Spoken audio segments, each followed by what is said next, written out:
I don't know what this title means. I, I think the title means exactly what the video is.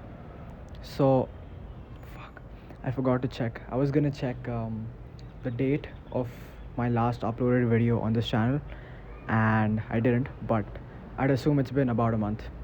If not, at least 2 weeks, maybe three. Uh, yeah, the point of this video is that it sucks. I'm just gonna be talking about a whole bunch of nothing. I've had a shitty day. I think by my standards, it was pretty shitty. It's been unproductive. It's been a disaster in some ways. It's been not fulfilling. It's felt just not right. I went to my class, whatever. I came back. Before I went to my class, I spilled chai all over myself. So I had to change while I was already late for the class I was supposed to go, which was 30 minutes away from me. It was weird. I reached 15 minutes late, but the teacher didn't seem to care. Maybe they did and they just weren't, showing it. But I came back home. I had a lunch outside when food was made at home. I don't know why. And I did nothing for around 4 or 5 hours. I did just a whole bunch of nothing. I was scrolling a lot on YouTube Shorts. Even though I deactivated my Instagram account a couple days ago, I'm moving a lot.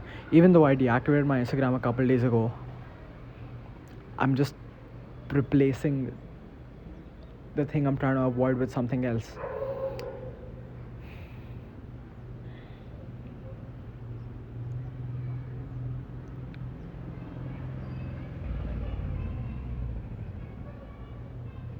I must say, it feels good being away from social media. I'm sorry. It feels good being away from Instagram. Because I was watching this. I mean, I'm kind of midway through watching this interview that my friend had, Abhik. I'll link his channel and shit, with his school counselor. And I'm not done watching it, but one of the things they talk about was social media and how, you always portray the best version of yourself on social media. You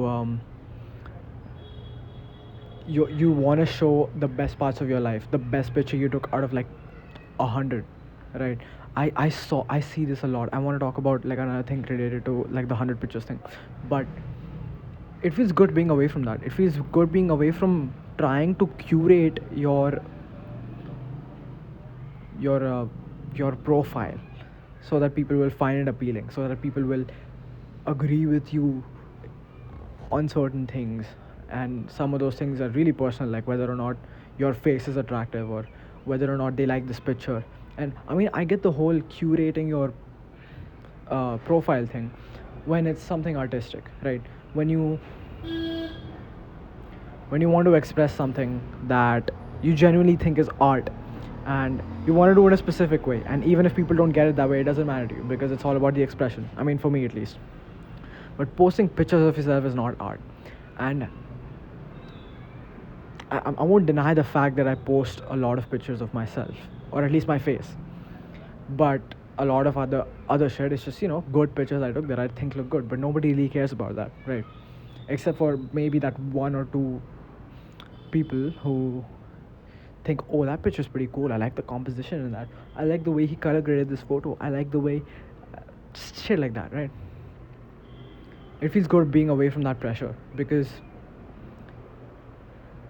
there's just no pressure, right? You don't have to live up to your standard of a good Instagram profile that posts good stories and that people like. Yeah. And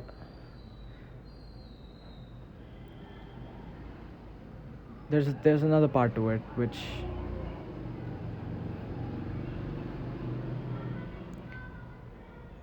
sometimes it feels good knowing that you're not noticed. And that's a bit contradictory in some ways, because humans in general just want to be noticed. Sometimes it's by one specific person, sometimes they don't even follow you. Yeah. Another thing I wanted to talk about was I saw this short, right? I was scrolling a lot, not today, but a couple days ago. This woman was saying, "Here's how I'm gonna teach your boyfriend to take good pictures of you." And I'm like, okay, fine. And she gave some basic tips that, any person who knows how to take a good picture probably knows that. Most people don't know, and it's fine. I mean, but the thing that triggered me was one of the thing. Did it trigger me? I don't know. One of the things she said was, just tell your boyfriend to like murder. I'm paraphrasing, by the way. Just murder the shutter button. Like, just take so many pictures. Just keep clicking while you're in motion. It doesn't matter, and that's pretty good advice, right? It's pretty good advice because it makes sense. You're taking photos in motion. You have a lot of things to choose from. You can pick the best photo, and this is what just professional photographers do when they're clicking a scene, a frame. They don't just take one or two pictures. They take like hundreds, sometimes thousands of pictures that to us look just the same, but they're not. They're definitely not to them. And so it's weird because this woman has like 100 pictures of herself doing the same thing, basically, just a little different. All that effort to take a good picture, right? And I can appreciate a good picture. I can appreciate what a good picture looks like. I can appreciate all the thought that's gone behind it to make it look good, whether it's what she's wearing or what he's wearing, whether it's what they're wearing, right? Whether it's the background, whether it's the composition. I can appreciate all that stuff because I get it. But at the end of the day, all she wanted out of those 100 pictures was one picture in where she thought she looked the best. That one picture that induced the least amount of insecurity in her. And if she's very attractive and if she thinks that way, then that one picture that makes her feel the most attractive or the most confident. I don't know, something just doesn't sit right. Something just does not sit right with me about that. I'm not saying that you should post all your ugly pictures. I'm not saying that she's doing something wrong. It doesn't, the fact that I'm saying it doesn't sit right with me, not because I'm detesting what she's doing, but I find it very interesting how your self-image works on social media. So this girl knows that so many of her friends are going to hype her up about this picture. She knows it's a good picture. Her boyfriend clicked a good picture, whatever. She's gonna post it, she's gonna get all that validation, and she's gonna feel great. Good. You accomplished your job. Okay. Now what? That's a good question for myself. I don't know what I was I don't know what I was leading to. See, I told you this video sucks. I guess I was just thinking out loud. But at the very least, maybe I struck up a conversation, perhaps a very controversial one. And if you would like to participate in it, then sure. But it's very interesting how your mind works on social media, and this is some of these things I've noticed in myself, that it's the tiniest things, right? Like, oh, I'm gonna post this reel on my story because I want, out of like the 100 people that follow me, I want the dozen people who know that I listen to this artist that this reel is talking about will get it and probably like this photo or this story. And it doesn't really matter what ends up happening, because I know, and I don't know if you have one, but I have this one person who just likes every single one of my stories. It does not matter what the hell I'm posting. They will just like my story, and it's funny, but I'm trying to say that it doesn't matter, right? You get the validation you want, but maybe it does matter. Maybe the quality of validation also matters to you. Obviously it does, actually, because you want the most attractive girls to like your story, or the most respectful men, or the most accomplished people in your follower list to like your story, because you want their validation.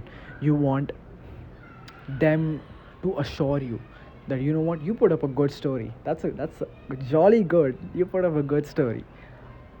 And all of that comes from a place of lack, that you don't have enough validation to begin with about your own self image or the things you like, that you have to rely subconsciously or consciously on someone else to do it for you.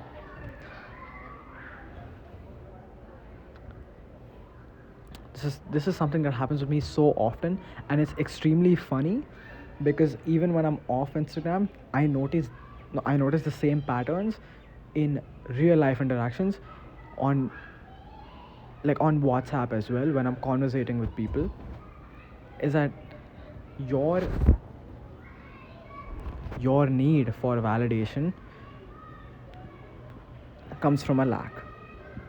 And I wouldn't say that's always a horrible thing, because you can't be perpetually rid of that lack. You're always going to lack something, right? And sometimes it's okay to expect something external to do it for you. Like, you're extremely stressed, but you don't want to deal with it yourself. You want to feel better.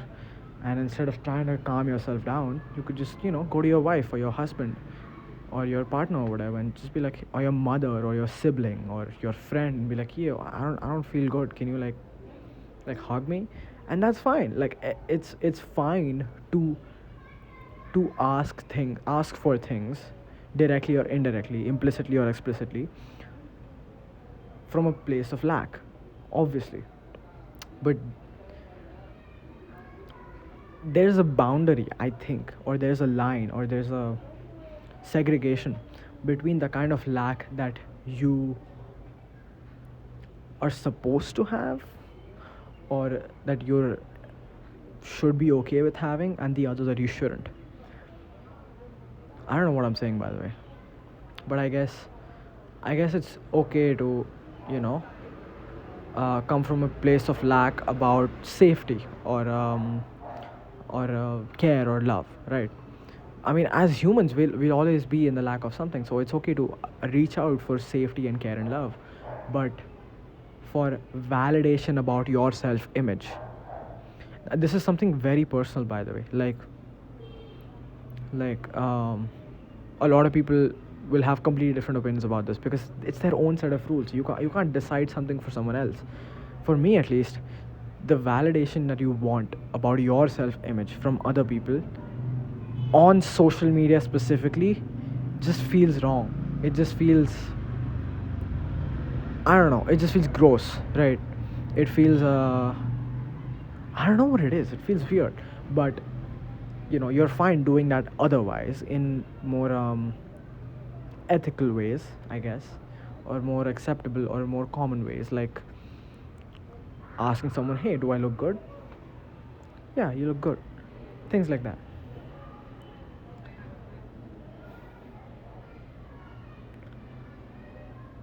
Damn, I'm such a kid. I guess one thing I'm starting to realize is,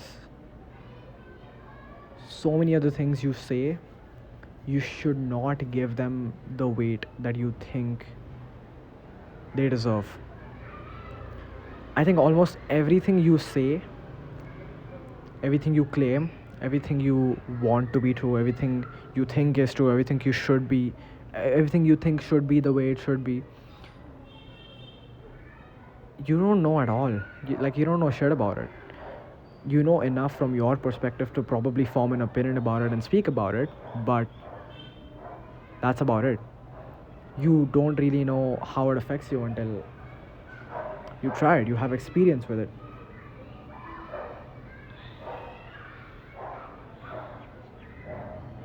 And so I try to be very careful of the things I put a lot of weight on. This is not something I'm it's not something I'm always proactively aware of, but I think to a good extent I am, and I think it's good to do this to a good extent, because I feel like through this whole theory, what you should place your value on are things that you have tried and know work. Things that won't cost you much trying to figure out whether it really is effective for you. And I mean, sometimes you have to pay that price, right, to just understand how shit works.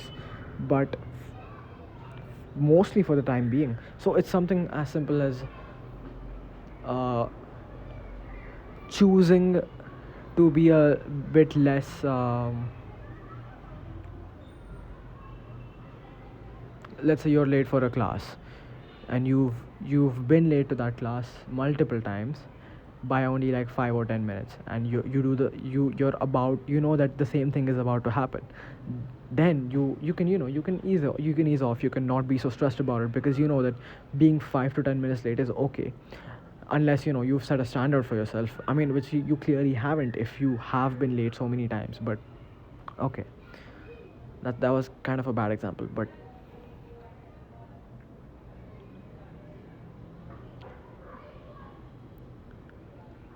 you should stop taking in information at face value, thinking that just because someone else who pretty much always gives good advice is going to be good advice again. I With so many of my friends that I thought, or not I thought, but that actually give better advice than me, that actually have a lot of knowledge about things that I don't have about, I tend to listen to them, and I used to tend to just follow everything they said, right? But that it didn't turn out well, because sometimes those things don't work for you. Sometimes there's a different layer to it that they even haven't experienced, that you have to step foot in and be uncomfortable and learn about it. So, and this is something one of my, like what Abhiks said, is just stop listening to your friends. And I feel like, well, while that is good, it is good life advice. That is something I've been extremely aware about recently. And the advice that stop taking advice from your friends is probably not the best either, but if it works for you, then okay. And that's the whole process, right? If you're choosing to take an advice from your friend, you have to understand that the advice that you're taking is shallow. It just is, because they don't know about it enough. I mean, like, if I were to give an example of a completely solid advice that one friend could give you and that you could just blindly follow, is shit like brushing your teeth is good for you, or that you shouldn't shampoo your hair daily. Okay, that's not exactly, but, or that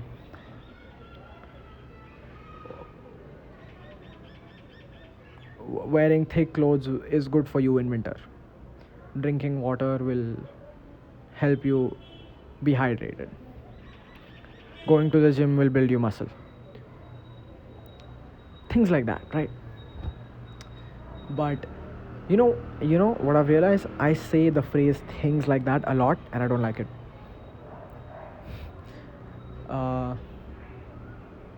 Yeah, but you should realize that whenever a friend is giving you advice, or you're looking up to a friend for advice, do not give your do not put so much weight on that you think that just because this sounds great, it sounds like such good advice, and it sounds like it's going to work, that it will work. It probably might not, but at the same time, you should take the risk.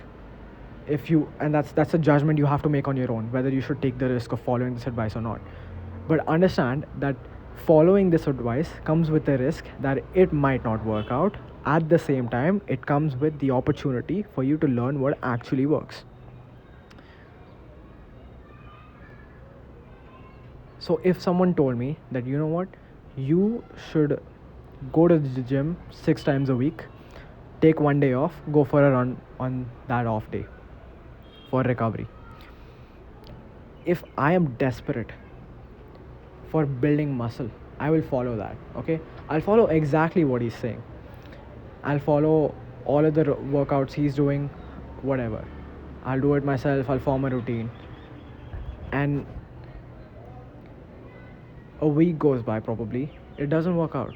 Who do you blame? Well, you can't blame him. He's just a kid. he's your age. He's probably a year younger or younger or older than you. But well, it worked for him. Well, you're not him. Why did you expect it to work for you? But the whole point is to kind of stay away from that kind of thinking and just be like, you know what, okay, this didn't work for me. It makes sense why it didn't work for me. It's not a horrible thing it didn't work for me. Now my job is to figure out what works. Maybe go back to him, tell him, you know what, this didn't work for me. Do you have any other advice that you could probably take another risk into? Or go to other sources, go to someone who's actually extremely experienced in going to the gym, instead of just someone who isn't as right. Go to YouTube, go to your parents. Your parents will say, don't lift dumbbells, it blocks your height, it injures you, it makes you weak.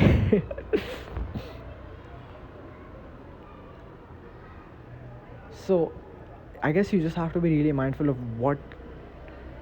not what you take in, but how you take it in. That's what she said. But the information you take in, you can sometimes you can't control the information you take in, right? It's things just happen to you. But what you can control is the way you feel about it, the way you think about it, the way you approach what comes out of it. What else do I have to say? I have very limited battery. I think about 40 minutes, which is a lot. It's a lot for a long video. There's no point to this video is what I'm saying. I just wanted something to post, which means that this video will not have any intro or outro or probably any kind of color grading or cuts or processing or because I'm kind of pretty raw right now. Like I look ugly as hell with that fucking, I hate that pimple. It's there for like a week. Yeah, I shouldn't touch it. Someone used to say that don't touch your, I mean, it's general advice. Don't touch your pimples, don't touch your face. But someone very specifically used to say that. So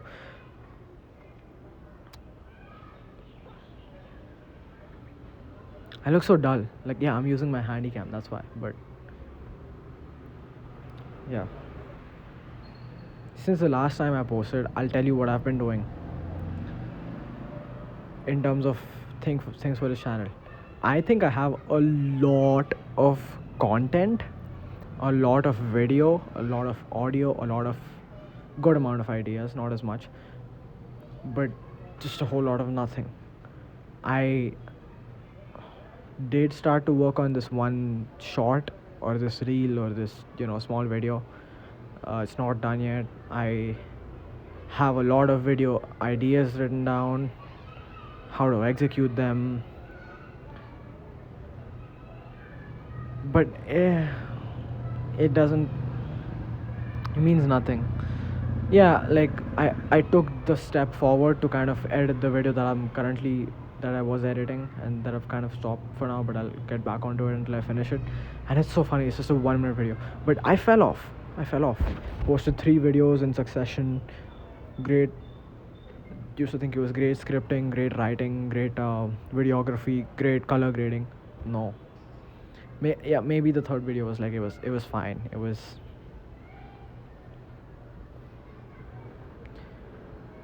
The content was I'm still figuring it out. There's no, I'd probably be in 50 more videos after this one until I really figure it out. Who knows? But the fact of the point is that I'm trying to figure it out. This is me trying to figure it out. Me uploading this is me trying to figure it out,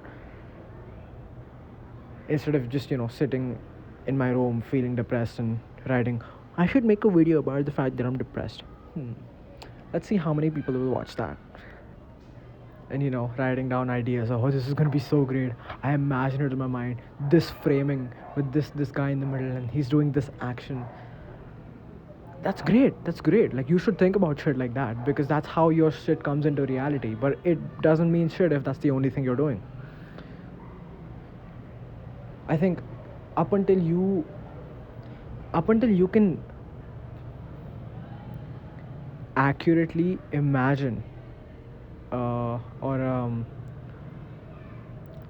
up until you can accurately perform the ideation of any video. Am I still recording? Let me check.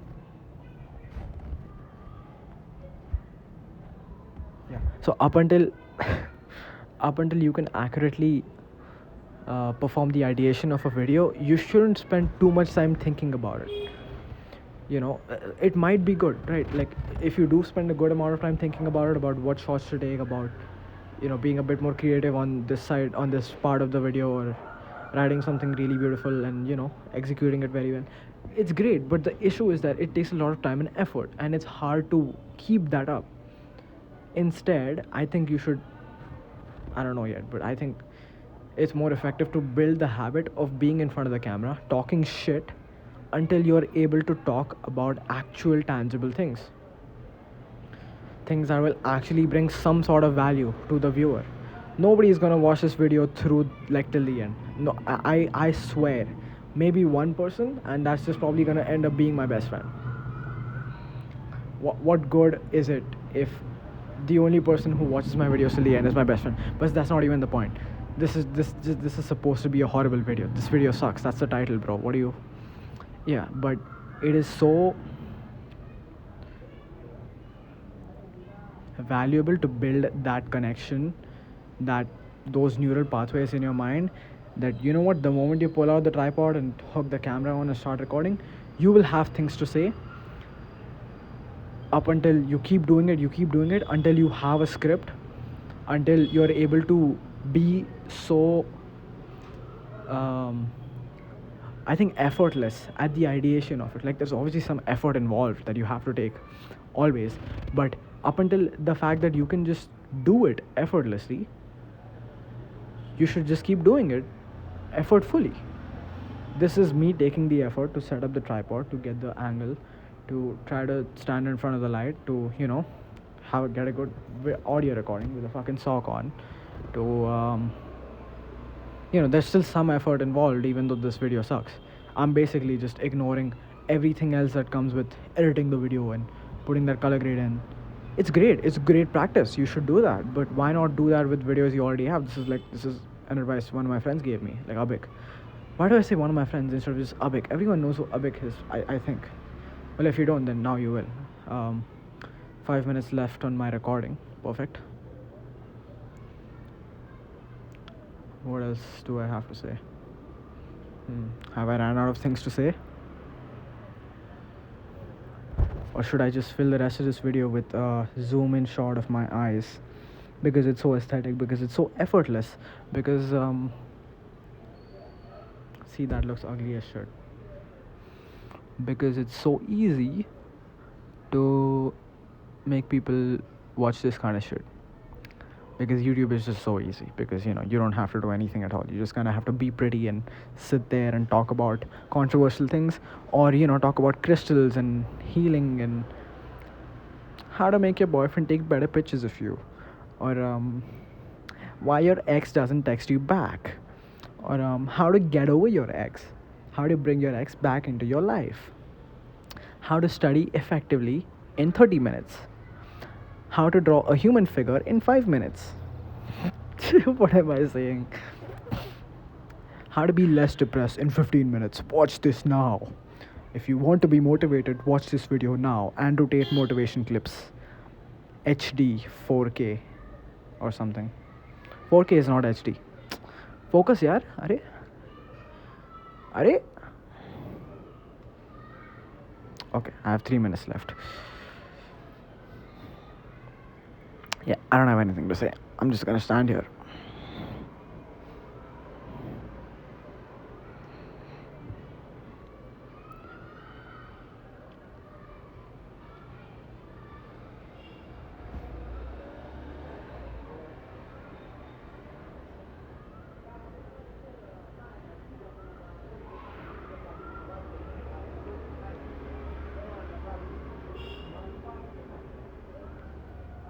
Bro, just wait like 12 months and I'll come up with my best video ever. And it's just gonna be me, shirtless, lifting 10 kgs of dumbbells with my feet. and everybody's gonna love it. Everybody's gonna say, "Woohoo, Rudra, you go. You're the best."